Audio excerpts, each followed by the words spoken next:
The year was 1912. On January 1st, the Qing dynasty was overthrown, giving way for the creation of the Republic of China. Just 7 days later, on January 8th, the African National Congress, or ANC, was established in South Africa to stamp out the apartheid system. Then on April 15th, one of the greatest American maritime tragedies occurred, taking over 1,500 souls to a watery grave on the Titanic's maiden voyage. Universal Studios opened on April 30th in California and became the first American film studio. In November, New Jersey Governor Woodrow Wilson became the 28th President of the United States. While the world was busy changing, racial tensions in the South were still volatile, and Forsyth County was no exception, as it was just 6 years after the Atlanta race riot in 1906. White farmers in the area were under economic stress, and they blamed black landowners. This resentment was a catalyst for the destruction of one of Georgia's first progressive black communities, Oscarville, and it has left a lingering legacy of racial division, mistrust, and fear. Lake Lanier is the largest lake in Georgia and is located just 60 miles north of Atlanta. The man-made lake is 26 miles long and boasts an impressive shoreline of 692 miles and borders the 5 counties of Hall, Forsyth, Dawson, Gwinnett, and Lumpkin. It is named after a 19th century Georgia poet, Sidney Lanier, whose poem, Song of the Chattahoochee, is an ode to the river that feeds it. Despite its beauty and popularity, Lake Lanier is one of the deadliest lakes in the United States. Since its formation, 700 people have died there, with 200 of those deaths occurring since 1994. These deaths have led to speculation that the lake may be haunted or cursed. And they might just be right, because beneath the deceptively calm and rippling surface of Lake Lanier, there's a hidden history of violence, displacement, and mystery. In the depths of this North Georgia reservoir lies Oscarville, a once thriving black community that in the early 20th century met a fate as chilling as the lake's frigid waters. For decades, whispers of hauntings, unexplained drownings, and vanishing boats have fueled urban legends surrounding Lake Lanier. But what few realize is these stories have roots in a far more sinister and tragic past, one that speaks to the darker chapters of American history. In the years following the Civil War, as Reconstruction offered fleeting glimpses of black prosperity, Oscarville emerged as a self-sufficient and thriving black town in Forsyth County, Georgia. The community, composed of farmers, business owners, and skilled tradespeople, flourished against the odds, embodying black resilience in the face of systematic oppression. The land was fertile, the economy was growing, and the people hopeful. But as black success grew, so did white resentment. Several months prior to the Oscarville tragedy, there was a heated dispute between a young black boy and a white girl at a local peach orchard in nearby Plainville, Georgia. The dispute spilled over into the community, further escalating racial tensions, and several black men were nearly lynched. Black residents, in an attempt to shield the accused men, were forced into a confrontation with the local whites. The confrontation evolved into a shootout, and during the melee, the white sheriff of Plainville was killed. On the Thursday evening of September 5th, 1912, Ellen Grice had gone to bed at her mother's home. She claimed she had been asleep when a black man entered her bedroom and attacked her. Her husband was away at the time, and Grice claimed that she had awakened to find a black man slipping into bed next to her. She had screamed, and the man then hit her several times before being scared off by the arrival of her mother. Ellen Grice was a 22-year-old white resident of Forsyth County. Though she was married to her high school sweetheart, it was rumored that she engaged in extramarital activities and had gained a questionable reputation around town. The story continues that when her husband returned home, he found her beaten and suspected that she'd also been raped. Enraged, Grice gathered a group of men to search for the assailant. The search party captured 22-year-old Tony Howell and accused him of being the attacker. Forsyth County Sheriff Bill Reed arrested Howell and 4 others: Isaiah Perkle, Joe Rogers, Fate Chester, and Johnny Bates. All of the men were taken to the Cumming jail. As white residents of Forsyth County learned of the arrest of the 5 black men, they formed a mob and marched to the jail in Cumming. Reverend Grant Smith was a local black preacher and was asked by the accused men's family to go check on them at the jail. In front of the crowd, Reverend Smith referred to Ellen Grice as being a, quote, sorry white woman.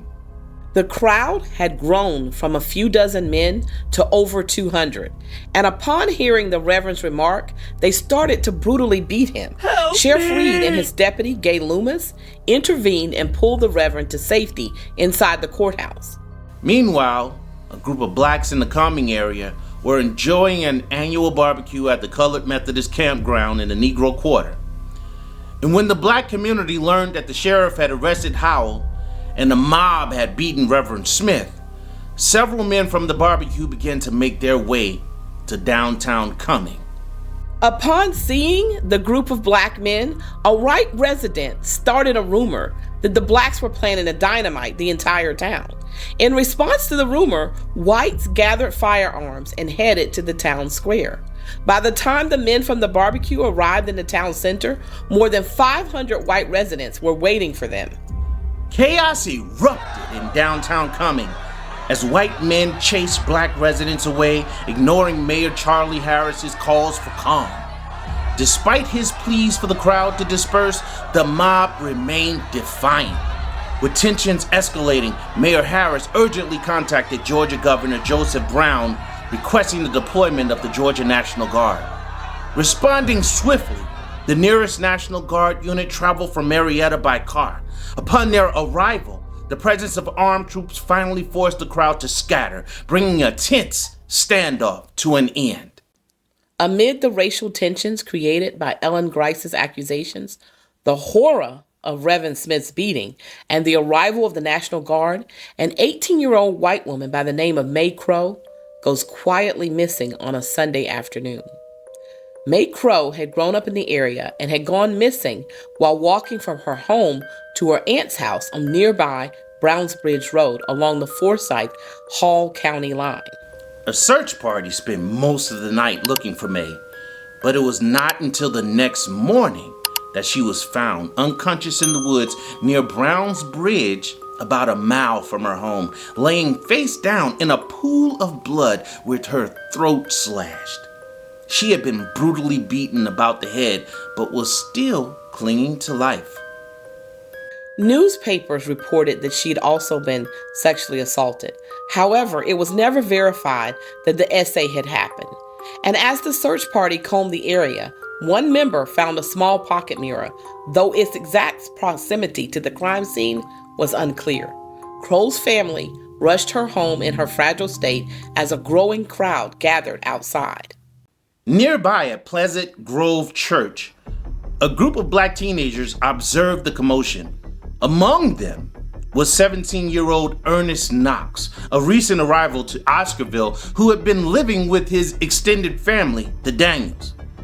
In a county where black residents made up a small fraction of the population, just 37 out of 513 people in the New Bridge district, according to the 1910 census.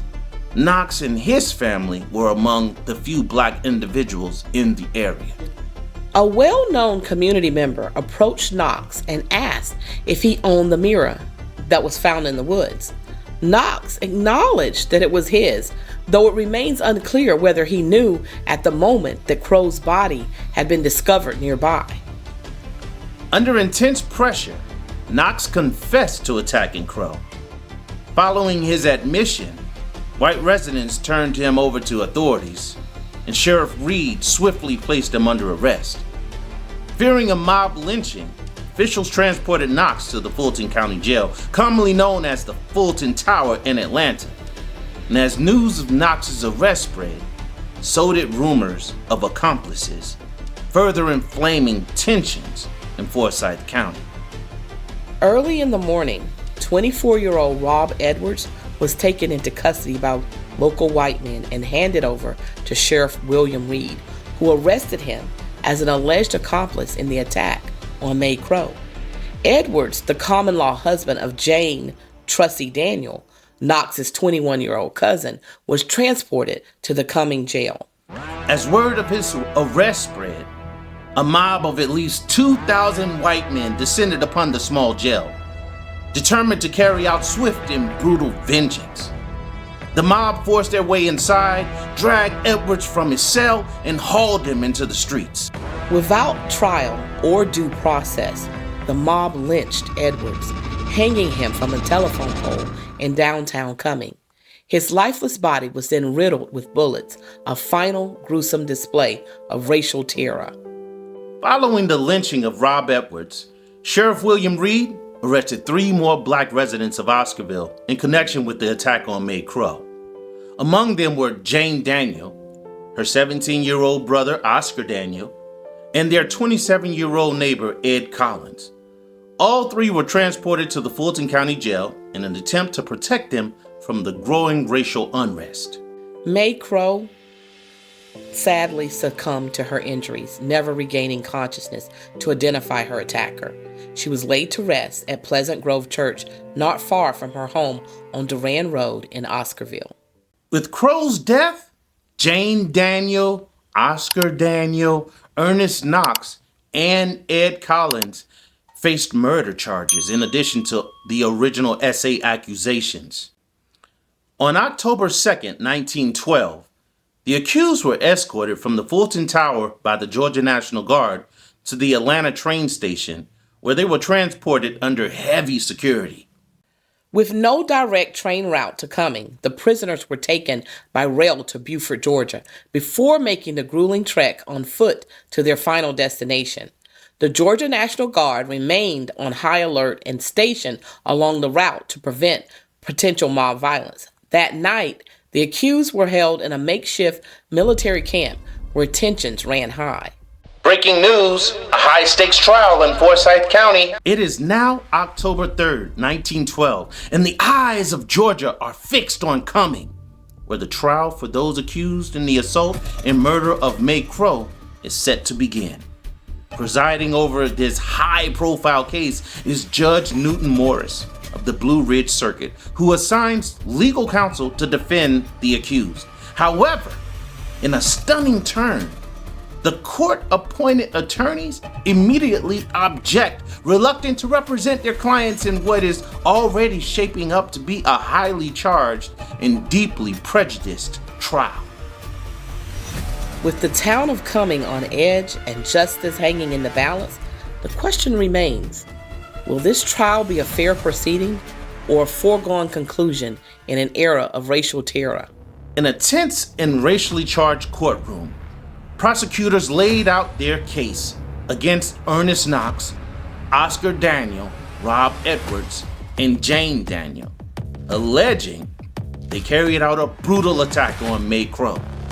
According to the prosecution's theory, Knox and Oscar Daniel assaulted Crow, while Jane Daniel held a lantern borrowed from Ed Collins. By Oscar Daniel maintaining his innocence, separate all-white juries quickly convicted both him and Knox of sexual assault and murder. Presiding Judge Newton Morris handed down the ultimate sentence: execution by hanging. Meanwhile, Judge Morris also intended to proceed with the trial of Tony Howell, accused in a separate assault attempt on Ellen Grice, but the case collapsed when no witnesses appeared to testify. As tensions in Forsyth County reached a fever pitch, the Georgia National Guard intervened once again, escorting Knox, Oscar Daniel, and Howell back to the heavily fortified Fulton Tower in Atlanta.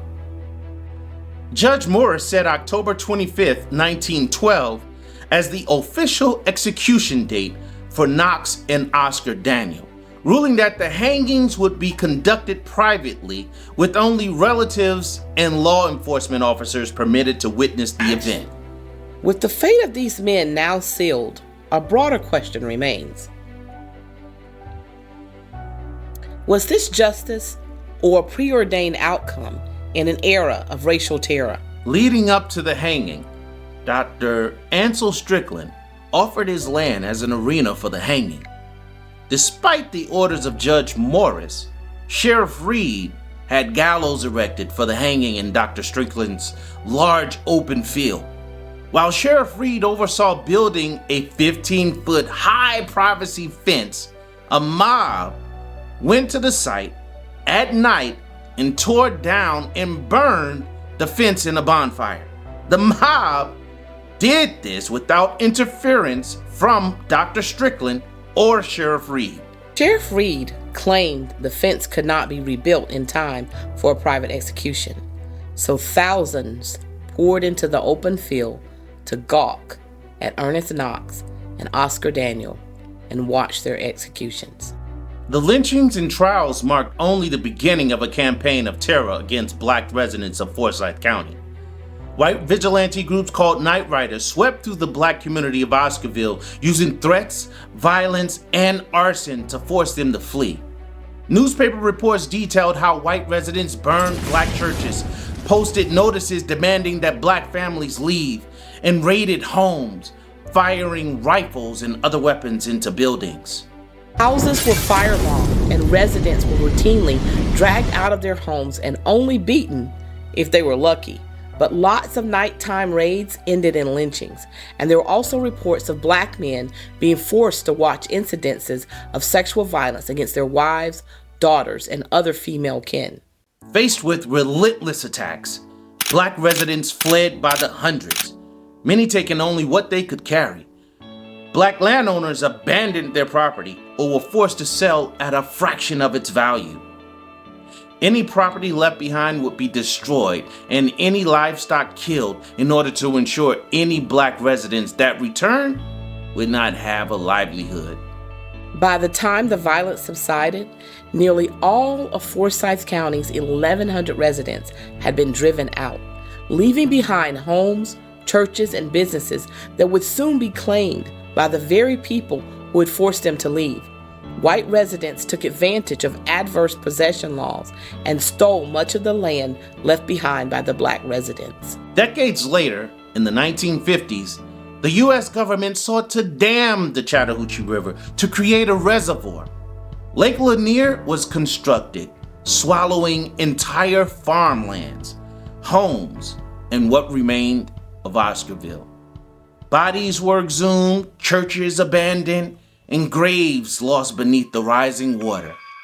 Some claim that not all the dead were moved. Fishermen tell eerie tales of cold hands brushing against their legs. Divers report seeing standing structures, eerie ruins, and tombstones resting on the lake bed. The high number of drownings and boat accidents, many involving inexplicable malfunctions, fuels, speculation that the spirits of Oscarville's residents never left. Though Lake Lanier is known today as a recreational hotspot, those who know its past tread its waters with unease. Every summer, bodies resurface, boats capsize without any explanation, and swimmers report feeling an unseen force pulling them under. Is it simply the consequence of an artificial lake with hidden hazards? Or is it something more? Perhaps Oscarville's ghost refused to be forgotten. Perhaps justice still lingers beneath the waves. And maybe, just maybe, the lake itself is a monument to the past America tried to drown but could never truly bury. What's your thoughts on this mystery? Put it in the comments below. And please like, share, and subscribe to the channel. And until the next time, adventure seekers, Be safe out there. Peace.